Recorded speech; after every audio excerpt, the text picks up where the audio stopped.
Hello everybody, this is Charu. Welcome in Charu's Learning Hub. So this is about vocabularies. Number one is dissipate. Dissipate means something that is spread out or something that is vanish. Like in the morning after sun rose, fog dissipated. So next word is disperse. Disperse means scatter or spread out in different directions. Number one, if we take examples, police asked the crowd to disperse. It means police ने कहा भीड़ को अलग अलग होने के लिए. तो disperse is used in the sense of people, things move away from each other. यानी कि चीज़ें एक दूसरे से अलग हो जाएं, दूरी पे हो जाएं, that is called disperse. So इसका मतलब है फैल जाना. Now let's take next example. Number second is morning mist dispersed as the sun rose. The same synonym of dissipate. So if I talk about here, disperse is used fade away or vanish. यहाँ पे जो disperse word है वो किसी चीज़ को पूरी तरह से ख़त्म करने के लिए, डिसअपियर करने के लिए यूज़ हुआ है. In the sense of morning का जो मिस्ट होता है, मॉर्निंग की जो डस्ट होती है, डस्ट का मतलब एक लेयर होती है मॉर्निंग की, स्लाइट फॉग, वो धीरे धीरे ख़त्म हो गई सन के रोज़ होने के बाद में. Next is wind dispersed the seeds across the field. यहाँ पे फैल जाना है. डिस्पर्स का मतलब एक एक हो जाना. तो हवा ने जो बीज थे उनको पूरे खेत में फैला दिया. Next word is denounce.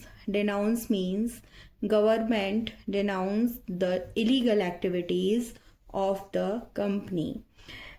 Denounce का मतलब यहाँ पे होता है पब्लिकली कंडेम्ड, यानी कि किसी को पब्लिकली क्रिटिसाइज करना, पब्लिकली किसी को स्कोल्ड करना या फिर किसी की निंदा करना, दैट इज़ कॉल्ड डिनाउंस. अब हम बात करते हैं नेक्स्ट वर्ड की. तो हम सेंटेंस नेक्स्ट देखते हैं. C denounce the corruption in the organisation. यहाँ पे डिनाउंस यूज़ हुआ है क्रिटिसाइज करने के लिए, किसी की निंदा करने के लिए.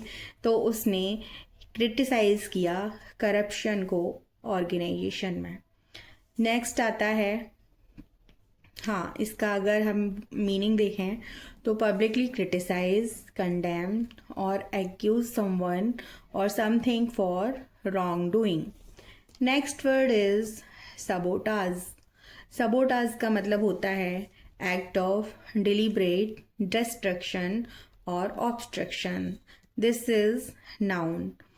तो अब हम बात करते हैं, आप इसका सर्वनाश समझ सकते हो, हिंदी बर्बादी समझ सकते हो. The explosion was act of sabotage. तो जो एक्सप्लोजन था वो क्या था? एक सबोटाज का एक्ट था. अब बात करते हैं हम इस एग्जाम्पल की. He try to sabotage her career by spreading false rumours. उसने कोशिश की बर्बाद करने की, नष्ट करने की उसके कैरियर को गलत न्यू र्यूमर्स फैलाकर. र्यूमर्स होती हैं बेकार की बातें. नेक्स्ट वर्ड आता है कंडोन. कंडोन का मतलब होता है अलाउ करना, एक्सक्यूज करना और फॉरगिव करना. यानी कि किसी चीज़ को अलाउ कर देना, माफ़ी दे देना किसी चीज़ को. कोई भी गलत काम होता है उसे होने देना, मना नहीं करना या फिर उसे इग्नोर कर देना, दैट इज़ कंडोन. अगर हम बात करते हैं एग्जाम्पल्स की, तो teacher does not condone cheating in exams. यहाँ पे इसका मतलब है माफ़ करना या फिर अलाउ करना।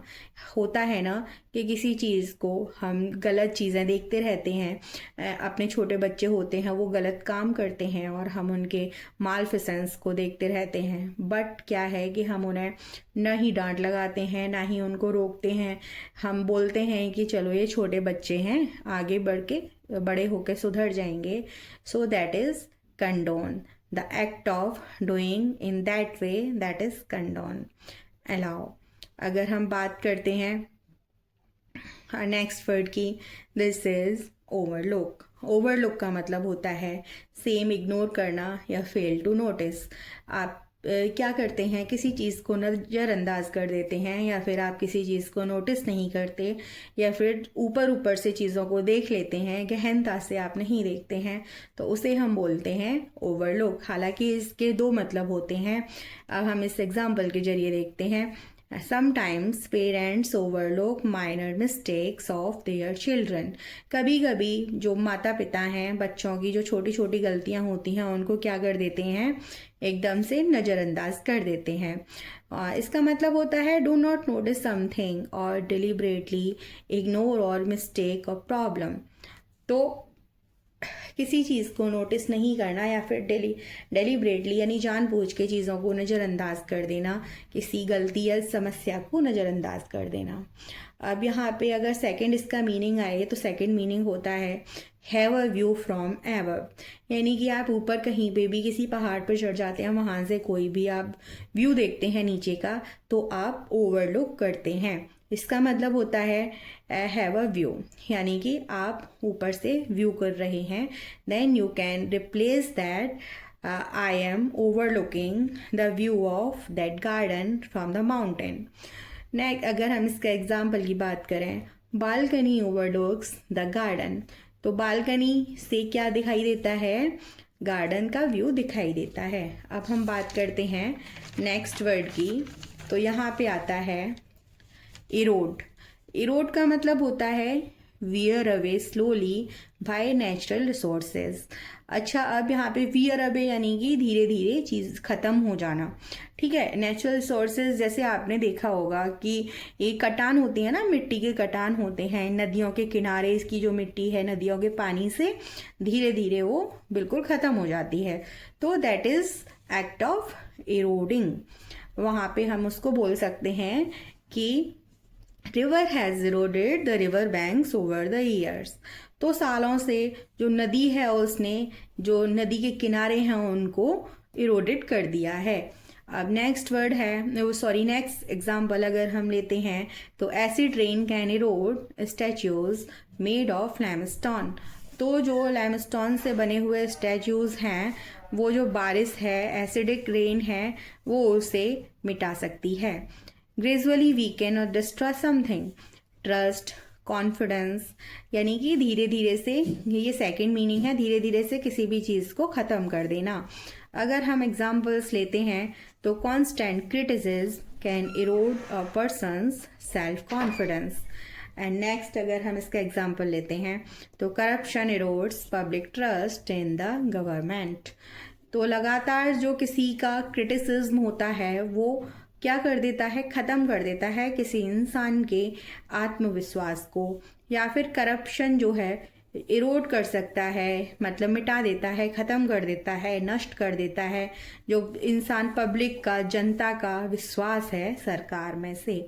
तो ये सारे के सारे जितने भी वर्ड्स थे, these words are taken from the Hindu newspaper and the few words are taken from the Mint newspaper. If you want such words daily, then like